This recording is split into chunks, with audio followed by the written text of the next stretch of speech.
로마서 9장 30절로 33절 말씀을 읽겠습니다. 로마서 9장 30절로 33절. 그런즉 우리가 무슨 말을 하리요? 의를 따르지 아니하는 이방인들이 의를 얻었으니 곧 믿음에서 난 의요. 의의 법을 따라간 이스라엘은 율법에 이르지 못하였으니 어찌 그리하냐? 이는 그들이 믿음을 의지하지 않고 행위를 의지함이라. 부딪히는 돌에 부딪혔느니라. 기록된 바 보라 내가 걸림돌과 그치는 바위를 시온에 두노니 그를 믿는 자는 부끄러움을 당하지 아니하리라 함과 같으니라. 아멘. 이 시간에 유대인이 아니고 하나님께서 이방인들에게도 구원의 길을 열어주셨다. 그것을 우리가 은혜라고 말씀을 들었습니다. 그러면서 히브리서 4장 16절에 그러므로 너희가 긍휼하심을 받고 또 때를 따라 돕는 은혜를 얻기 위하여 은혜의 보좌 앞에 담대히 나아가라. 그 말씀을 우리가 잘 기억을 해야 됩니다. 긍휼하심을 받고, 긍휼하심을 받은 사람이 어떻게 해야 되느냐? 은혜를 얻기 위하여, 때를 따라 돕는 은혜를 얻기 위하여, 필요에 따라 하나님이 주시는 은혜, 내가 못하고 하나님이 꼭 하셔야 되는 그것을 얻기 위하여 은혜의 보좌 앞에 담대히 나아가라, 나아갈 것이라, 그렇게 말씀을 하고 계세요. 여기서 우리가 긍휼을 입었다, 은혜의 보좌, 은혜를 받았다 라고 할 때에 여러분 많이 헷갈리는 분들이 있어요. 이 긍휼하고 은혜라고 하는 것이 달라요. 엘레오스라고 하는 단어와 카리스라고 하는 단어가 다른데 뜻은 한 80%가 같아요. 뜻은 80%가 같은데 어떤 면에 있어서 중점적으로 우리가 기억해야 되느냐면 긍휼 받았다, 긍휼을 베풀었다, 이 말은요 죄에서 용서를 받았다는 거예요. 죄 사함을 얻었다는 거예요. 예를 들어 어떤 사람이 나에게 차를 부딪혀가지고 내 차가 망가졌는데 내가 괜찮다, 이걸 긍휼을 베풀었다고 하는 이야기예요.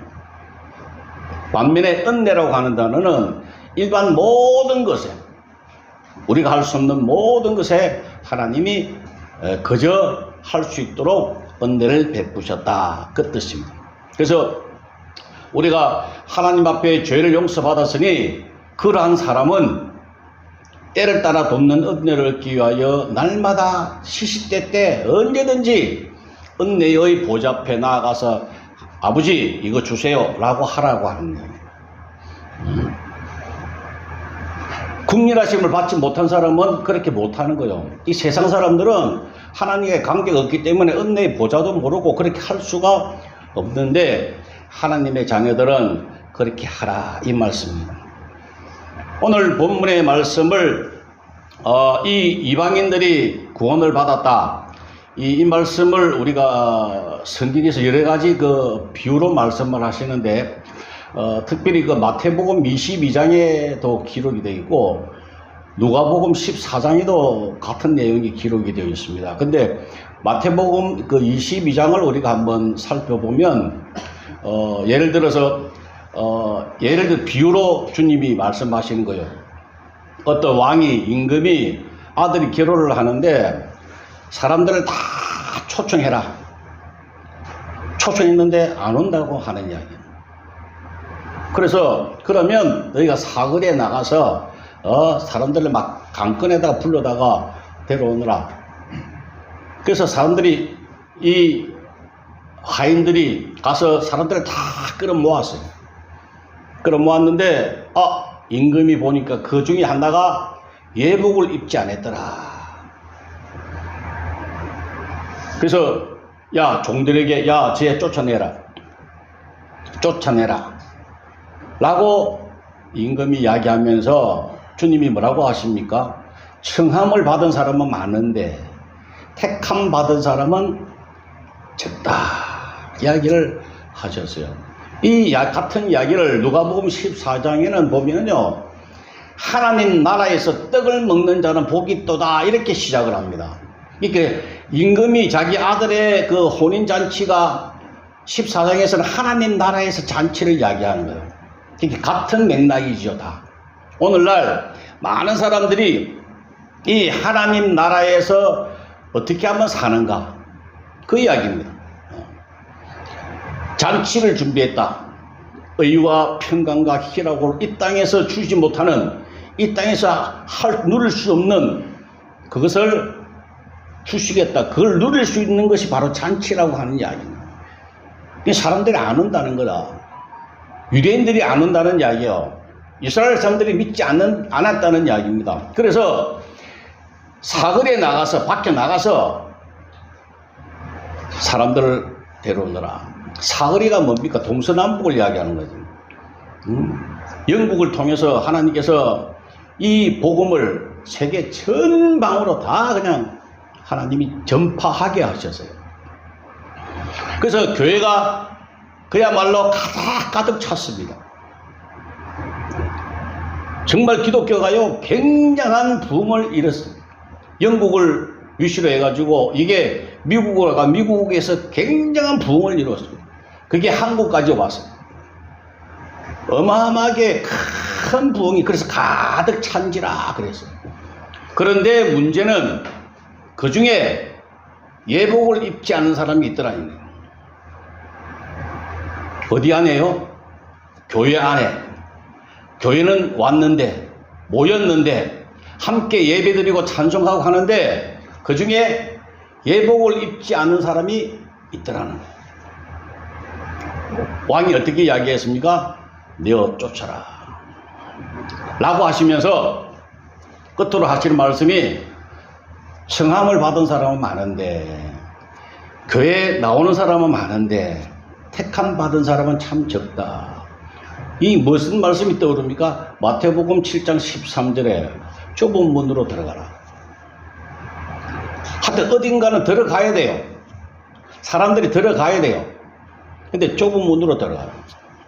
넓은 길로 들어가는 사람, 문은 넓고 크고 들어가는 사람이 많은데 생명의 문은, 생명으로 인도하는 문은 좁고 길이 협착하여 찾는 자가 적다. 여러분, 택함 받은 사람은 많은데, 청함 받은 사람은 많은데 택함 받은 사람은 적다라고 하는 것을 우리가 주목해야 돼요. 좁은 문으로 들어가는 사람은 적다고요. 생명의 문으로 들어가는 사람은 작다고 하는 이야기입니다. 쉽게 이야기하면은 오늘날 많은 사람들이 교회에 인도함 받아서 왔어요. 왔는데 예복을 입은 사람이 적다는 이야기입니다. 청함은 많이 받았는데 택함 받은 사람, 생명의 문으로 들어가는 사람, 그 사람은 적다고 하는 거예요. 그 나머지는 어떻게 하느냐? 그냥 착각하고 사는 거죠. 그래서 염소와 양의 비유가 있는 거예요. 여러분, 양이 하나님의 자녀예요. 염소는 아니에요. 근데 염소가 맨날 양 속에 사니까 자기가 뭔 줄로 생각한다? 자기가 양인 줄 착각한다. 그런 사람들이 오늘날 교회에 어마어마하게 많다고 하는 것을 여러분 잘 기억해야 돼요. 여러분, 여기서 예복을 입어라, 예복을 입지 않았다고 하는 말씀은요 뭐냐? 바로 예복은 뭡니까? 똑같이 맞춰 있는 거예요. 유니폼을 이야기하는 거예요. 폼이 똑같아, 동일하다고 하는 거 아닙니까? 이 말은 하나님의 자녀들로서 똑같은 사상과 생각과 믿음과 행동이 동일하다고 합니다. 똑같이 하나님의 자녀로서 거기에 걸맞는 생각을 가지고 믿음을 가지고 행동을 하고 똑같이 거기에 걸맞는 말을 하고, 그게 동일한 사람, 그것을 예복을 입었다 이야기합니다. 자, 성도로서 합당한 사상이 뭡니까? 생각이 뭡니까? 오늘 본문 30절을 한번 봅시다. 그런즉 우리가 무슨 말을 하리요? 의를 따르지 아니하는 이방인들이 의를 얻었으니 곧 믿음에서 난 의요. 이방인들은 의를 따르지 못했는데 의를 얻었다고 하는 거예요. 그 대신에 바로 유대인들은 어떻게 이야기합니까? 31절에 의의 법을 따라간 이스라엘은 제대로 따라갔는데 율법에 이르지 못하였다. 그래서 유니폼을 입지 못했다고 하는 거예요. 갔는데 따라가기는 갔는데 여기서 결론적으로 32절에 어찌 그리하냐? 이는 이유가 뭐냐? 그들이 믿음을 의지하지 않고 행위를 의지합니다. 그래서 유대인들은 뭘 의지했다고요? 행위를 의지했다. 이방인들은 어디에 초점을 뒀다? 어떤 생각으로 살았다? 믿음에 초점을 두고 살았다고 하는 거예요. 유대인들은 행위, 율법 어떻게 하느냐 거기에만 자꾸 관심을 두고 살았다. 그게 문제라고 하는 거예요. 다시 이야기하면 유대인들은 내가 어떤 방법으로 내가 목표를 정해서 내가 내 힘으로 내 하는 방법으로 내가 아는 지식으로 그렇게 신앙생활을 하려고 했던 사람들. 이방인들은 내가 지금까지 잘못 살아왔구나. 주님이 인도하심 따라서 내가 살겠다. 믿음으로 말씀대로. 이번 주에도 주님이 말씀하시면 이 말씀 그대로 내가 지키고 따르겠습니다. 이런 마음으로, 이런 생각으로, 사상으로 사는 것이 그게 예복을 입었다 그런 거예요. 여러분, 유대인들은 예복을 입지 않았기 때문에 하나님 나라에 들어갈 수가 없었습니다. 이방인들은 믿음으로 주님을 영접했기 때문에 천국잔치, 오늘날 또 많은 사람들이 하나님 나라에서 의와 평강과 희락으로 살아가고 있다고 하는 거예요. 여러분, 성경에는요, 율법의 눈으로 보면요, 율법의 눈으로 그런 생각으로 성경을 읽기 시작하면요, 한도 끝도 없어요. 창세기부터 요한계시록까지가 다 율법으로 보인다니까요. 한번 보세요. 저도 옛날에 그렇게 봤어요. 전부 다 율법으로. 이거 하라, 이거 하지 마라. 그것만 눈에 보였다니까요. 그죠? 근데 복음적인 걸로 하나님이 은혜 베풀어 주셔서 영안이 열어지면요, 전부 다 어떻게 보이느냐면 은혜로 보인다니까요. 이게 아담이 죄를 지었잖아요. 거기서부터 계속해서 요한계시록까지 하나님이 은혜를 기록했다니까. 아담을 이 범죄를 어떻게 하느냐 말이야, 이거를. 그래서 광야에서 하나님이 훈련을 시키기 시작하십니다. 연단을 시키신다고요. 사람 만드신다는 이야기예요. 그게. 그래서 율법을 주셨어요. 할 수 있나, 할 수 없나, 법을 지킬 수 있나, 못 지키나, 하나님이 주셨잖아요. 십계명이라고 율법을 주셨잖아요. 그런데 말라기서까지 지켰습니까? 못 지켰습니까? 이 이스라엘 백성들이 지킬 수가 없었어요. 반복으로 조금 잘했다가 넘어지고 하나님 앞에 벌 받고 또 용서받고 또 회개하고 다시 또 힘을 냈다가 또 쓰러지고 범죄하고, 이게 이스라엘 구약의 역사라니까요. 하나님이 의인은 없나니 하나도 없다, 불가능하다고 하는 이야기요. 너희들은 의롭게 될 수가 없다고 하는 거예요. 의가 뭡니까? 죄와 상관없는 사람이 의인이잖아요. 너희는 불가능하다고 하는 거예요. 그게 구약 전체 내용입니다. 그래서 하나님께서 누굴 보내십니까? 독생자 예수 한 분밖에 안 계신 아들을 보내십니다. 얼마나 우리를 사랑하십니까? 그분이 오셔서 춥고 배고프고 헐벗고 무시당하고 고난을 통해서 십자가 지시고 3일 만에 부활하십니다. 왜? 하나님이시니까. 살아나셔서 자기를 믿는 모든 사람들에게 속량의 은총을 베푸셨다. 죄와 상관없도록. 그래서 누구든지 믿는 사람, 그 사건을 받아들이고 믿는 사람은 의인이 되는 거예요. 이게 은혜요. 이게 성경이라니까요. 그래서 믿는 사람이 의인이 되었어요. 그러면 가만히 그냥 내버려 두면 이 세상 사람과 똑같이 살거든요. 왜? 죄악된 세상이니까 너무 힘들어요. 주님 오실 때까지 영원한 천국 가기 전까지는 너무 똑같이 힘들어한다니까. 특히 마지막 때에 더 힘들어한다고요. 말세에 고통하는 때가 더합니다, 이게. 그래서 뭘 주셨습니까? 이미 히브리서 4장 3절에 보면 이미 창세 전에 그걸 만들어 놓으셨다 그랬어요. 안식을. 다시 이야기하면 하나님 나라를 주님 안에서 우리가 살 수 있도록 허락하셨다 그랬어요. 누구든지 예수 믿고 구원받는 사람은 하나님 나라에서 주님 안에서 영생으로 살아가도록 하셨다 그 말이에요. 그렇게 사는 것이 잔치에 참여하고 사는 거예요. 그렇게 사는 것이 예복을 제대로 입고 사는 사람이에요. 교회는 나왔는데 여러분 중에 예복 입지 않고 사는 사람들 주님이 뭘 하신다고요? 종들에게 내어 쫓아라. 그 이야기 안 들으려면은 예복을 갖춰 입어야 된다.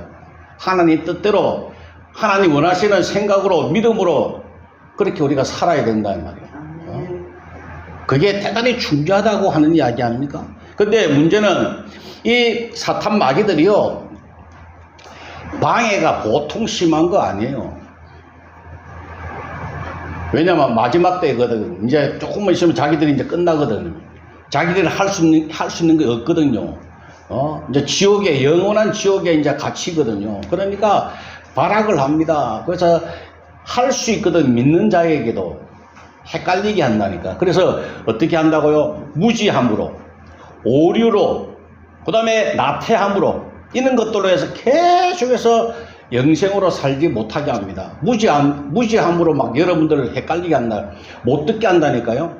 그리고 하나님 말씀을 들어도요, 이해를 잘 못하게 한다니까, 마귀가요. 희한하죠? 예수님께서 산상수훈을 설교하시는데 많은 사람들 듣고 있는데 모른다니까요. 그 이해가 안 가죠. 그래서 예수님이 귀 있는 자는 들을지어다. 알겠느냐? 깨닫는 사람은 알겠느냐? 이 이야기예요. 그 무지함으로써 이 마귀들이 엄청나게 방해합니다. 크리스찬인데 교회는 다니는데 이 복음에 대하여 영생에 대해서 이해를 잘 못한다니까요. 그 다음에 오류로 하나님 말씀을요 헷갈리게 해가지고 잘못 이해하도록 이 결과가 어떻습니까? 이단들이 나타난다니까. 성경을요 아주 그냥 잘못 이어가지고 그래가 이단들이 탄생합니다. 또 나태함으로 알기는 아는데 연약해서 별로 관심이 없어서 세상적으로만 관심을 두는 거예요. 여러분 디모데전서 5장 6절에 향락을 좋아하는 자는 살았으나 죽은 자니라 그랬어요. 나태함이라는 것이 뭐냐면은 세상적으로 더 관심이 있어가지고 세상으로만 자꾸 향합니다. 이 복음에 관하여 관심이 없다니까요. 그래가지고 하여간에 예복을 못 입도록 계속해서 방해하는 것이 사탄 마귀의 일이라고.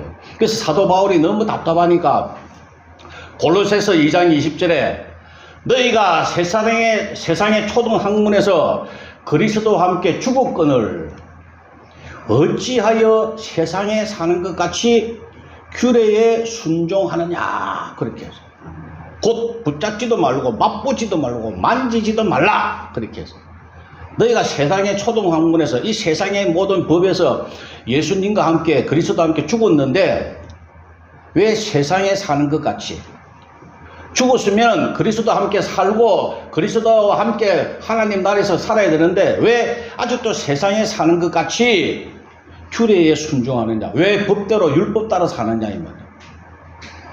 안타까워서 사느냐. 오늘날 또 많은 사람들이 교회는 다니는데 그리스도를 나의 구주로 영접한다고 하는데 그와 함께 죽었는데 영접했으면 그와 함께 죽고 그와 함께 살았는데 아직도 이 세상에 사는 것 같이 규례에 순종하면서 율법을 따라 산다 이 말이야. 은혜로 안 산다는 얘기야. 갈라디아서 5장 1절에 뭐라고 하셨습니까? 그리스도께서 너희를 자유롭게 하시려고 자유를 주셨으니 그러므로 굳건하게 서서 다시는 종의 멍에를 매지 말라 그랬어요. 자유를 주셨다고요. 죄에서 자유함을 주셨다고. 그렇게 종에게 다시는 종에게 종노릇 하지 말아라. 그런데 죄에 그 종노릇하고 살잖아요 아직도 많은 사람들이. 이 죄의 문제는요, 여러분 제가 말씀드렸습니다만은 이 죄의 문제가 해결되어야, 이 문제가 해결되어야 진정한 하나님의 사람이 돼요. 이 문제가 정말 여러분 뼛속 깊이 해결이 되어야, 그래야 자유함을 얻습니다. 진정 하나님의 자녀가 되는 거라고. 과거의 죄, 현재 내가 짓는 죄, 앞으로 지을 죄, 다 모든 것을 하나님이 속량하셨어요. 없다고, 죄 없다고요. 제가 말씀을 드렸잖아요. 자, 오늘 내가 회개했는데 내일 죄를 또 이것도 해결해야겠다. 이 죄 문제를 해결해야 되겠다 라고 생각이 든다 그러면 예수님이 다시 또 십자가에 돌아가셔야 되잖아요. 그렇잖아요. 예수님이 돌아가서야 십자가에서 예수님만이 그 죄를 해결하시는데 그럴 수가 없잖아요.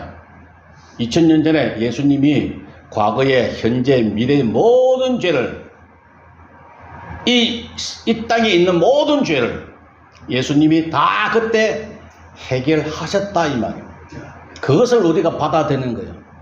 그래야 진정 자유함을 누린다는 이야기입니다. 오늘 본문 30절을 다시 한번 봅시다. 30절 이방인들이 의를 얻었으니 그랬어요. 이방인들이 의를 얻었다.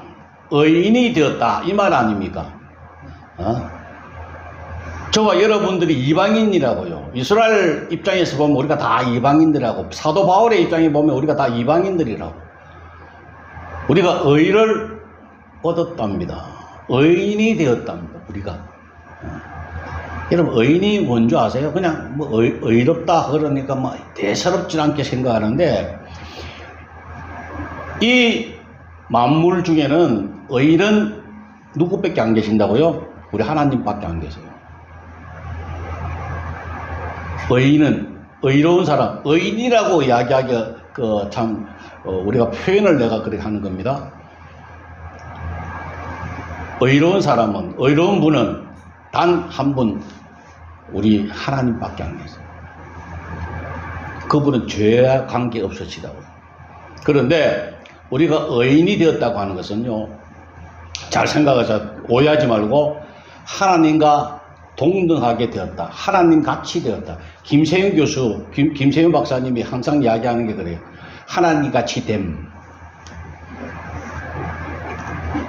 신분에 있어서, 지위에 있어서가 아니고, 지위는 성부 하나님, 성자 하나님, 성령 하나님, 지위가 다 다르잖아요. 신분이 다 다르잖아요. 지위에 있어서가 아니고, 권리와 권능과 영광이 동일하다. 그래서. 의인이 됐다고 하는 것은요, 하나님이 누리시는 그 권능, 영광, 그거와 나의 영광이 동일하다고 하는 거예요. 이해가 잘 안 되겠지만은, 한국 사람들은 부자지간에 아버지와 아들이라 그러면은 어마어마하게 그냥 그림자도 못 밟지요. 유교 사상 때문에 그래요. 그러나 유대인들의 사상은요, 아버지와 아들은 동일합니다. 아버지의 저 권리가 똑같이 아들에게 권리가 똑같아요. 하나님의 그 영광, 권능이 아들인 우리에게 동일하게 적용이 된다고 하는 거예요. 이게 어마어마한 사건이에요, 사실은. 의인이 되었다. 이 말씀은요, 어마어마한 내용이라고 그게. 로마서 3장 24절에 그리스도 예수의 속량으로 말미암아 하나님의 은혜로 값없이 의롭다 하심을 얻었다. 속량으로 말미암아. 속량이 뭡니까? 전당포에서 물을 찾아오는 것을 속량이라 그랬잖아요, 그죠? 죄에서 죄값을 지불하고 예수님이 십자가에서 죄값을 지불하고 그걸 사셨다. 그래서 우리가 의인이 되었다고 하는 이야기야. 그러면 어떻게 살아야 됩니까? 의인답게 살아야 되는 거예요. 그게 바로 예복을 입는 거예요. 의인답게 생각을 하고 살아야 된다고요. 그런데 그렇지 못하면 그 반대가 되는 사람들이 있어요. 자, 잘 들어보세요. 고린도전서 15장 34절에 깨어 의를 행하고 죄를 짓지 말라 그랬어요. 잘 들어보세요. 깨어 의를 행하고, 그 말은 뭡니까? 의인답게 살아서. 의인은 의인답게 살아라 말이야. 죄를 짓지 말라. 어떻게 해요? 의인답게 살지 못하면 죄를 짓는 거다. 여러분, 도둑질하는 것만 죄가 아니라고요. 의인답게 살지 못하면 다시는 죄를 짓지 말라. 깨어 의를 행하고 죄를 짓지 말라. 이 굉장히 무서운 말씀이에요. 로마서 14장 23절에는 동일하게 믿음을 따라가지 아니하는 것은 다 죄니라 그랬어요. 여러분, 죄 생각하면 뭐 사람을 죽이고 빼앗고 이런 것만 생각하죠. 진짜 죄는 믿음을 따라하지 아니하는 거. 여러분들 의인인데 의인답게 살지 못하는 거, 이게 죄라고 하는 이야기예요.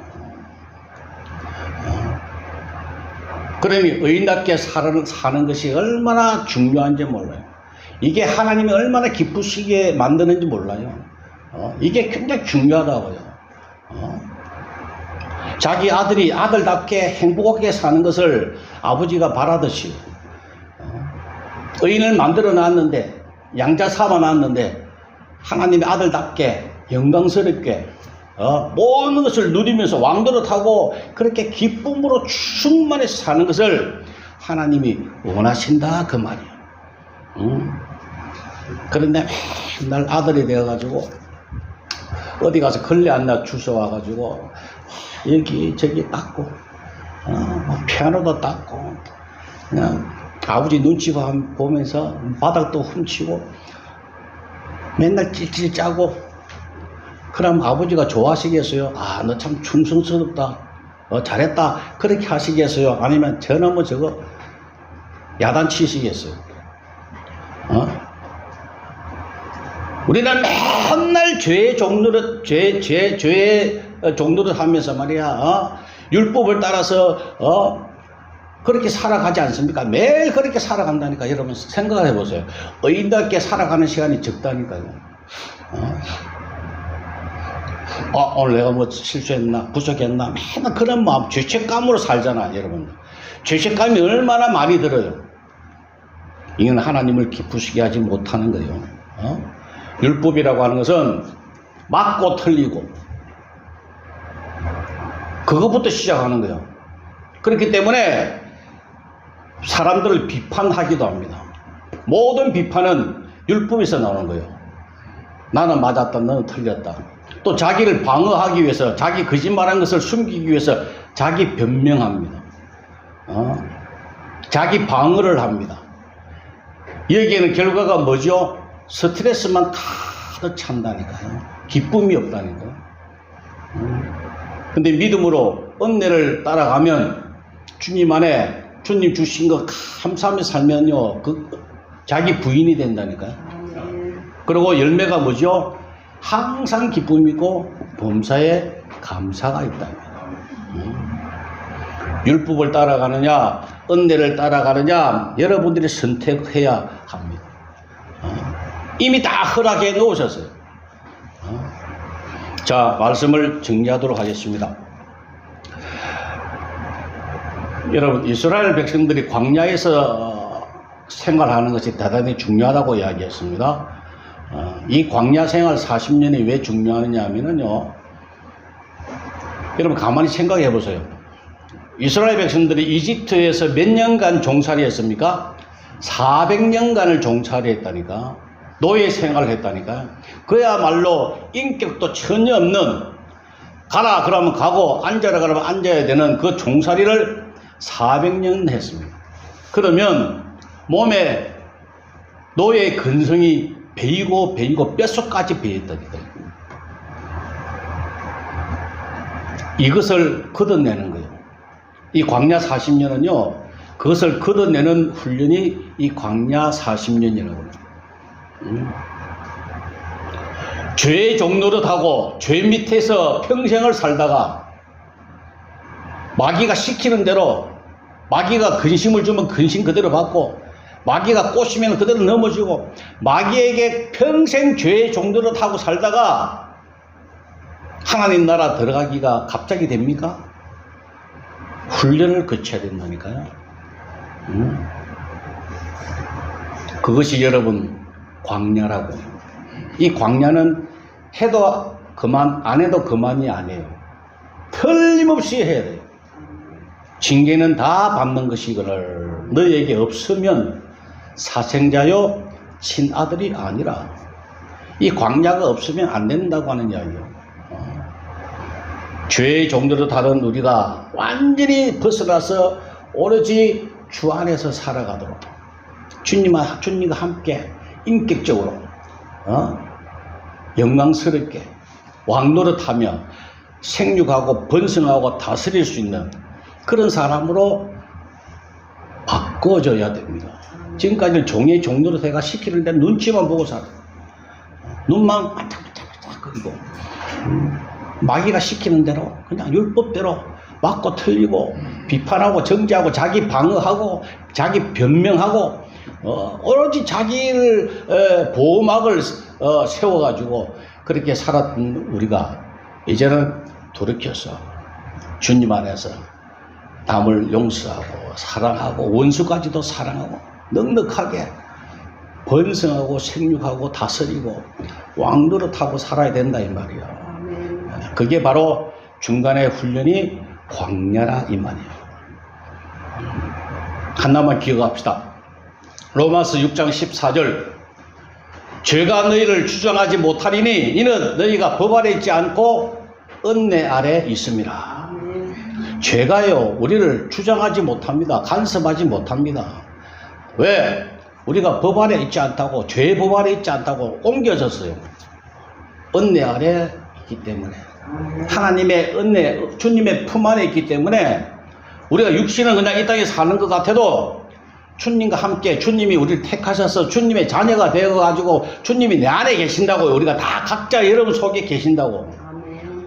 이걸 인식하고 믿고 붙잡고 때를 따라 돕는 은혜를 얻기 위하여 은혜의 보좌 앞에 날마다 나아가고 힘쓰고 애쓰고 빼앗고 침노하고 그렇게 해서 틀림없이 이건 해도 그만 안 해도 그만이 아니에요. 틀림없이 우리가 하나님 나라에서 영생으로 살아야 돼요. 그렇게 사시는 여러분 되시기를 주의 이름으로 축원합니다. 기도하십시다. 아버지 하나님 감사합니다. 오늘 또 듣게 하시고 깨닫게 하셨사오니 나태함이 벗어나게 하시고 행동으로 순종하는 저희 모두가 되는 한 주간 되게 하여 주옵소서.